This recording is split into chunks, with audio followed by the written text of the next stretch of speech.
श्री असदुद्दीन ओवैसी जी। मोहतरम चेयरमैन साहब, आपका बेहद शुक्रिया। मैं इस मोशन की मुखालिफत में खड़ा हुआ हूं। सर, मैं शुरुआत में हबीब जालिब का एक शेर पढ़ना चाहता हूं। आप उर्दू जानते हैं और लॉ मिनिस्टर भी उर्दू जानते हैं। हबीब जालिब ने कहा था कि हुक्मरान हो गए कमीने लोग, खाक में मिल गए नगीने लोग, हर मुहिबे वतन जलील हुआ, रात का फासला तवील हुआ, आमिरों के गीत जो गाते रहे वही नामो दाद पाते रहे, रहजनों ने रहजनी की थी, रहजनों ने रहजनी की थी, रहबरों ने भी क्या कमी की थी। सर, मैं अभी सुन रहा था हमारे शिंदे ग्रुप के शिवसेना के पार्टी लीडर अपनी तकरीर कह रहे थे। कहा कि 6 दिसंबर में जब बाबरी मस्जिद को शहीद किया जा रहा था तो उस वक्त के वजीर आजम नरसिम्हा राव पूजा कर रहे थे। आप ही ने कहा और कहा कि वो डिस्टर्ब नहीं करना। तो ये बड़ा अजीब मौका है कि बीजेपी की ताईदी पार्टी ये कह रही है कि नरसिम्हा राव ने कहा कि मुझे डिस्टर्ब मत करो, मैं पूजा कर रहा हूं। और जिसने रथ यात्रा निकाला, इन दोनों को मोदी सरकार ने इस मुल्क का सबसे बड़ा सिविलियन अवार्ड दे दिया, सबसे बड़ा सिविलियन अवार्ड दे दिया। तो ये बताता है कि इंसाफ जिंदा है या जुल्म को बरकरार रखा जा रहा है। तीसरी बात यह है कि सर, इस ऐवान में सियासी पार्टियां आएंगी चले जाएंगी। आप आए, मैं आया, हम भी चले जाएंगे। मैं जमीन की गिजा बन जाऊंगा, ये ऐवान तो बाकी रहेगा। मगर सर, मैं ताजुब कर रहा हूं कि लोकसभा मुख्तलिफ आवाजों में कैसे बोल सकता है। लोकसभा तो एक ही आवाज में बोलना चाहिए और लोकसभा भी भारत के संविधान आइन के बेसिक स्ट्रक्चर का ताबे है। और सर, ये इसलिए कह रहा हूं कि 16 दिसंबर को ये ले कर देता हूं। 16 दिसंबर 1992 को इसी लोकसभा ने एक रेजोल्यूशन पास किया था। आप इजाजत दीजिए तो मैं पढ़ता हूं सर। दिस हाउस, अच्छा, ये गुलाम नबी उस वक्त के मिनिस्टर थे, आज नहीं है, उनका नाम नहीं लेना चाह रहा था।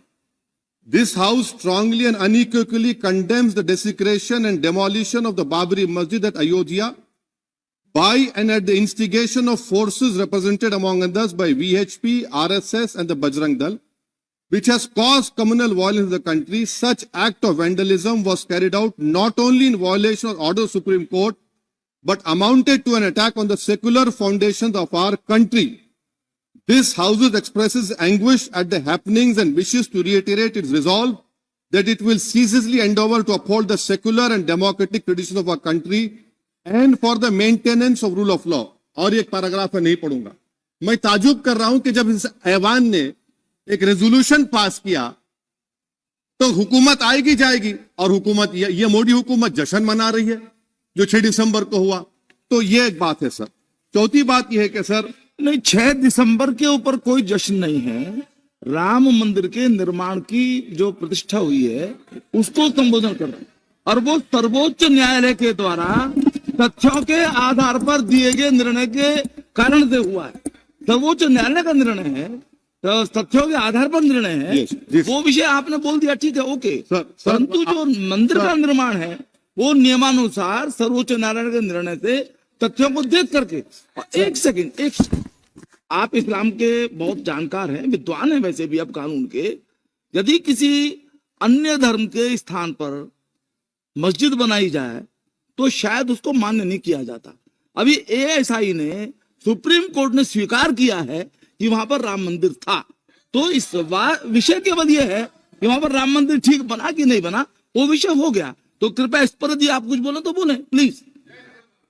सर, मैं आपको गलत साबित कर दूंगा सर। और मैंने रुक तो जाइए बड़ी इज्जत के साथ सर, मैं आपकी बड़ी इज्जत करता हूं सर। आपको मैं कोट कर रहा हूं सुप्रीम कोर्ट का जजमेंट, पैराग्राफ 1222 रोमन 17, उसमें लिखा गया है, the destruction of the mosque took place in breach of the order status को and the assurance given to this court, the destruction of the mosque and obliteration of Islamic structure was an egregious violation of the rule of law. Egregious का मतलब जो छोटी मोटी अंग्रेजी में आती है वो क्रिमिनल एक्ट कहा। और सर आपने कहा था कि वहां पर मंदिर को तोड़कर बनाया गया। सर मैं आपके सामने ये तमाम चीजें लेकर दूंगा, सुप्रीम कोर्ट के जजमेंट के पैराग्राफ्स हैं जिसमें सुप्रीम कोर्ट ने एएसआई की रिपोर्ट को नकारा। उन्होंने कहा कि मंदिर को तोड़कर मस्जिद नहीं बनाई गई थी। सुप्रीम कोर्ट ने कहा, ये सुप्रीम कोर्ट ने कहा। अब और मैं रख दूंगा, आप पढ़ लीजिए, आप पढ़ लीजिए। अच्छा सर मैं अपनी तकरीर पर आ जाता हूं, मैं अपनी तकरीर पर आ जाता हूं सर। तो मैं अपनी बात कर देता हूं सर। तो मैं ये पूछना चाह रहा हूं कि क्या मोदी सरकार एक समुदाय, एक मजहब की सरकार है या पूरे देश के मजाहिब को मानने वालों की सरकार है? जिसको नहीं मानते उनकी सरकार है? हमको बता दीजिए। क्या मोदी सरकार सिर्फ एक फिक्र और नजरिया हिंदुत्व की सरकार है? क्या इस देश का, इस गवर्नमेंट ऑफ इंडिया का कोई मजहब है? इस वतन अजीज सबके मजहब को मानता है। सर मेरा मानना है कि इस देश का कोई मजहब नहीं है। क्या ये सरकार 22 जनवरी का पैगाम देकर यह बताना चाहती है कि एक मजहब को दूसरे मजहब के मानने वालों पर गलबा और कामयाबी मिली? क्या आइन इसकी इजाजत देता है? क्या ये पैगाम आप जब ऐवान से दे रहे हैं तो 17 करोड़ मुसलमानों को आप क्या पैगाम दे रहे हैं? ये मैं आप पर छोड़ता हूं। सर 49 में धोखा हुआ, 86 में धोखा हुआ, 92 में धोखा हुआ, 2019 और 22 में भी इस ऐवान के जरिए हमको धोखा दिया जा रहा है। और अफसोस के साथ कहना पड़ता है सर कि मुस्लिम अक़लियत को हमेशा यह कहा गया कि तुमको भारत के शहरी बरकरार रहने के लिए एक बहुत बड़ी कीमत तुमको चुकानी पड़ेगी, और हम पर इल्जाम लगा दिया गया। सर क्या मैं बाबर का स्पोक्स पर्सन हूं? क्या मैं जिना का स्पोक्स पर्सन हूं? क्या मैं औरंगजेब का स्पोक्स पर्सन हूं? बताइए सर, आखिर मैं कहां तक आप मुझे लेकर जाएंगे?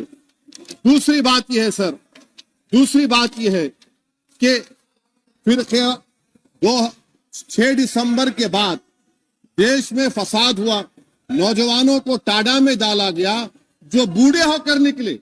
यकीनन आपकी सरकार नहीं थी, आपकी सरकार नहीं थी। अच्छा बल्कि मैं तो मर्यादा पुरुषोत्तम राम की इज्जत करता हूं,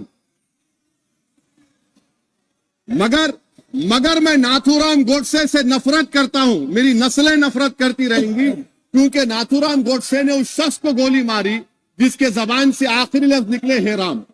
सर छठी बात यह है कि 87 में मलियाना हाशिमपुरा हुआ, 83 में नेल्ली हुआ, 44 में जम्मू में नस्ल कशी हुई, 2022 में हल्दीवानी में कत्ल हुआ।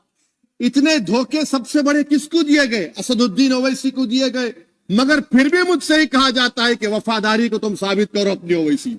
सर आज भारत के 17 करोड़ मुसलमान अपने आप को अजनबी और एलिनेट महसूस कर रहे हैं। मैं बहुत बड़ी नाइंसाफी होती है, सर ये कोई तारीखी नाइंसाफी को इंसाफ नहीं किया जा रहा है। स्पीकर बल्कि सर, अंग्रेजी में स्पीकर सर केवल एक प्रश्न का जवाब ओवैसी साहब दे दें कि बाबर को वो आक्रमणकारी मानते हैं या नहीं मानते? पुष्पमित्रा संघा को आप क्या मानते हैं? बताओ, पुष्पमित्रा संघा को आप क्या मानते हैं?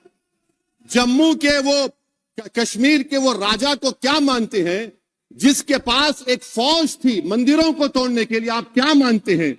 यही तो मैं कह रहा हूं कि निशिकांत दुबे 47 में आजादी मिली, असदुद्दीन ओवैसी से बाबर की बात पूछ रहे हैं। तुम गांधी की बात पूछते, तुम बोस की बात पूछते, तुम जलियांवाला बाग की बात पूछते, तुम काला पानी में जो मुसलमान शहीद हो गए उनकी बात पूछते, मगर बाबर की बात पूछी जाती है। तो सर मैं आपको बता रहा था, खामखा डिस्टर्ब किए सर, मुझे मेरा वक्त ले लिए निशिकांत दुबे।